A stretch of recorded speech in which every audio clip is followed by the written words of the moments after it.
In the inky heart of the Appalachian woods, darkness descended like a shroud over Jacob. His heart pounded like a drum in his chest, the rhythmic thump echoing through the ancient trees.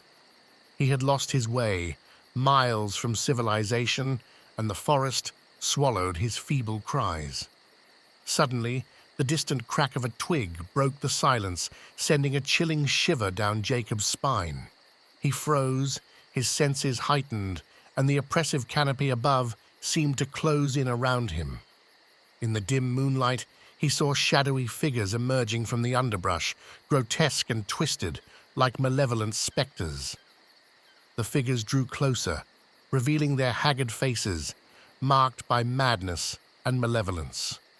They were the notorious hillbillies of these cursed woods, rumored to be inbred and deranged, living off the land and terrorizing anyone who dared enter their domain. Jacob tried to retreat silently, but his heart betrayed him, its thunderous cadence a harbinger of his impending doom. The hillbillies' crazed eyes locked onto him, and a guttural whisper carried through the night, chilling his very soul. "Fresh meat," one of them hissed. The chase began, a frenzied pursuit through the labyrinthine forest. Jacob stumbled and fell, the jagged undergrowth clawing at his flesh. He could hear their eerie laughter, maddening and dissonant, as they closed in, armed with crude weapons and primal intent. Hours passed in a nightmarish blur, fear-fueled adrenaline coursing through Jacob's veins. He couldn't escape, couldn't hide, and the relentless hunters were gaining on him. Desperation gripped him as he stumbled upon an old ramshackle cabin hidden deep within the woods. With no other option, Jacob burst inside, the door creaking ominously behind him. The cabin was a decrepit monument to derangement, adorned with grisly trophies and symbols of a malevolent faith. He realized this was their lair, a place of unspeakable horrors. A blood-curdling screech pierced the air as they discovered him. The cabin's walls seemed to close in, the sinister decor coming to life in the flickering candlelight. Jacob's only hope was to find a way out, to escape the clutches of these psychotic hillbillies. As he fled deeper into the cabin, he stumbled upon a trapdoor leading into the earth. Desperation overcame him, and he descended into the pitch-black darkness, praying it was a way out. But the labyrinthine tunnels beneath held their own terrors, and he soon realized that escape was an illusion. He was trapped in a nightmare, hunted by demented hillbillies above and surrounded by malevolent forces below. In those suffocating depths, Jacob's sanity frayed, and he whispered a plea for salvation into the abyss. But in the heart of those cursed woods, where evil thrived and fear reigned supreme, there was no salvation, only the eternal darkness and the relentless pursuit of those who reveled in terror.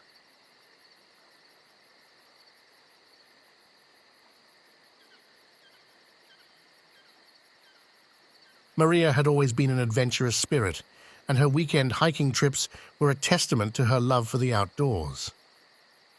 On this sunny afternoon, she embarked on a solo adventure into a lush, unfamiliar forest. Armed with her trusty backpack and a sense of excitement, she ventured deeper into the wilderness. As the hours passed, the forest's canopy grew denser, casting eerie shadows that danced around her. She realized she had lost her way, and panic began to claw at her heart as the sun dipped below the horizon.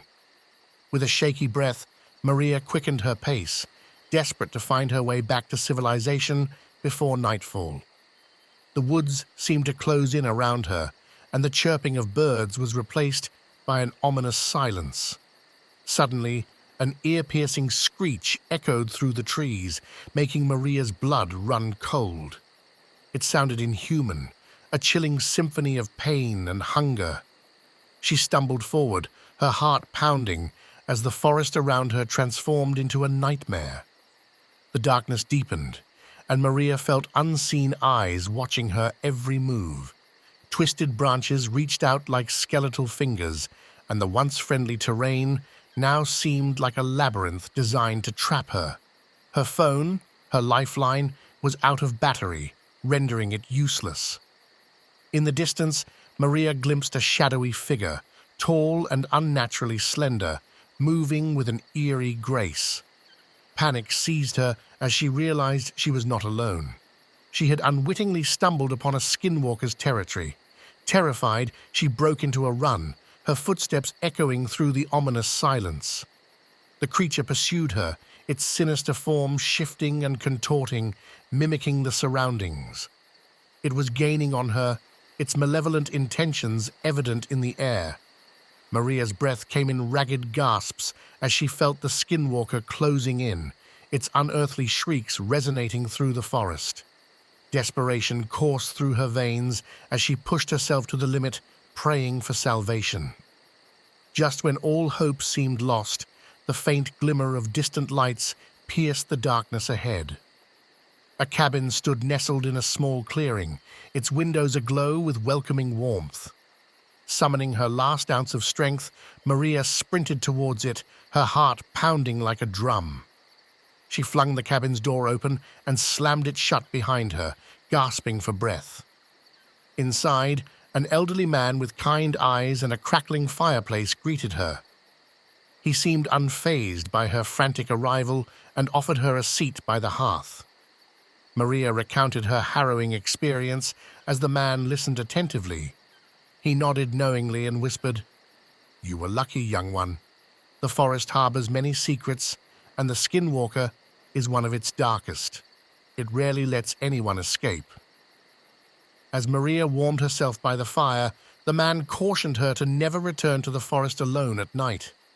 With dawn approaching, he guided her safely back to civilization, leaving her with a chilling reminder that some horrors lurk just beyond the veil of the wilderness, waiting for their next prey.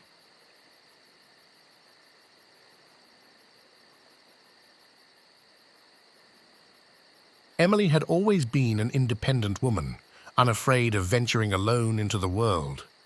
But one fateful night, she left a party feeling a sense of unease. Unbeknownst to her, a sinister presence had marked her. Walking briskly, Emily sensed someone following her, shadows lurking in her peripheral vision. Panic set in as she picked up her pace, her heart pounding in her chest. Desperate for escape, she veered off the road into a dense forest. Trees closed in around her, their branches clawing at her skin. Her pursuer followed, relentless and silent. Emily's breaths came in ragged gasps as she ran deeper into the woods. Her phone slipped from her trembling hand, shattering on a mossy rock. Alone and without means to call for help, she pushed on. The forest seemed to come alive, trees creaking and whispering her name. Every rustle and snap sounded like the footsteps of her stalker drawing nearer. Emily's tears blurred her vision as she stumbled forward, praying for salvation. Hours passed, and exhaustion gnawed at her. In the distance, she glimpsed a dilapidated cabin. Desperation guided her towards it, the sense of foreboding growing with every step. As she burst through the cabin's door, a chill ran down her spine. The air was heavy with the scent of decay, and the walls seemed to ooze with malevolence. A decaying figure stood in the corner, its hollow eyes locking onto Emily's.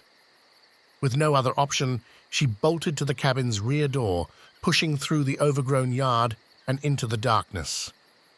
The stalker was closer now, its presence suffocating.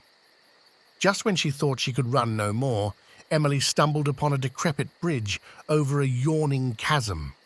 She could feel the stalker's breath on her neck as she crossed, the bridge swaying precariously with each step. Miraculously, she reached the other side, collapsing in exhaustion and relief. She listened intently, but the forest had fallen silent. The stalker's pursuit halted. With trembling hands, Emily found her way back to civilization. She reported the ordeal to the authorities, who searched the forest but found no trace of the stalker. They warned her that she had been fortunate, that not all who crossed paths with such malevolent forces were as lucky. Emily would never forget that night, the night she narrowly escaped the clutches of a relentless stalker. She knew the true horrors that lurked in the shadows, waiting for their next victim.